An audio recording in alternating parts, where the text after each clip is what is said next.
definitely going to get Cowboy to see. The thing is right now, he's out there. We wanted to get the story. We wanted to have the conversation, but I'm going to definitely fly him out so we could sit down and have the conversation and Stu. And I'm going to definitely need you to bring the fit, too. You know what I mean? You need to have the hat on. Oh, yeah, you know what I'm saying? You know what? It was so crazy. You know, they was trying to go grab me a hat before we did our thing. You had called me on the road. You know, I've been moving. I brought the Jaguar down here. Got this XJ Jag down here because, I stay on the grind, man. So I was down here moving this Jag down here. I had slid that to one of the homies for like 4 racks, you know what I mean? Just, hooked him on up. Now niggas want to hear. And that Benz, I got the S550 right there. I just sold that today, too. Yeah, it's a wrap. Yeah, that's 4,000 too. Yeah. Yeah, S550, yeah. Yeah, you got to get that bread. All the Maybach grill, the black and white interior.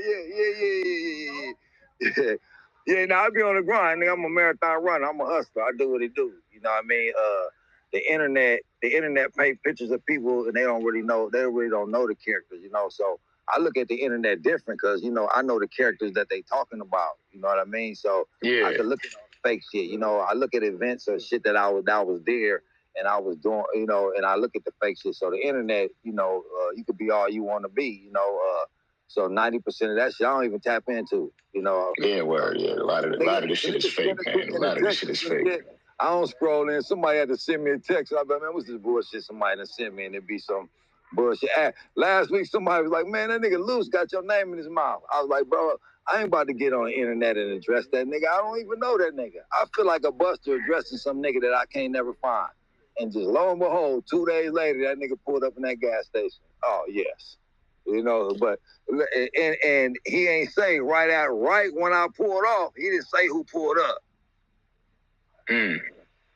Yeah, well, talk to the. I'll give you the Oakland nigga number and let you talk to him. Let him tell you the real. You know what I mean? So, word, yeah.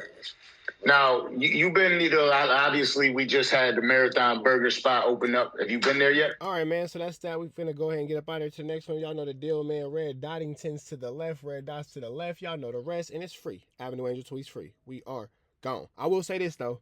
One thing that Cowboy said that's true. Loose Cannon talked himself into an indictment. If you go back and you read that indictment, you watch Teddy Nash, shout out to Teddy Nash. What do they have on Loose Cannon? Everything he's admitted to on paper. That's it. What do they really have on Big U? Everything that Loose Cannon's admitted to on paper. And by paper, I mean by way of podcast, No Jumper, Cam Capone, DJ Vlad, whatever platforms he's using and all that kind of stuff. And shout out to those guys because none of those people are at fault for Loose Cannon's poor decision making. None of them put a gun to his head and told that man to talk. So I don't blame none of the podcasts and none of them platforms for his idiocy. You feel me? So, that's that. But free Avenue Angel, so he's free. We gone.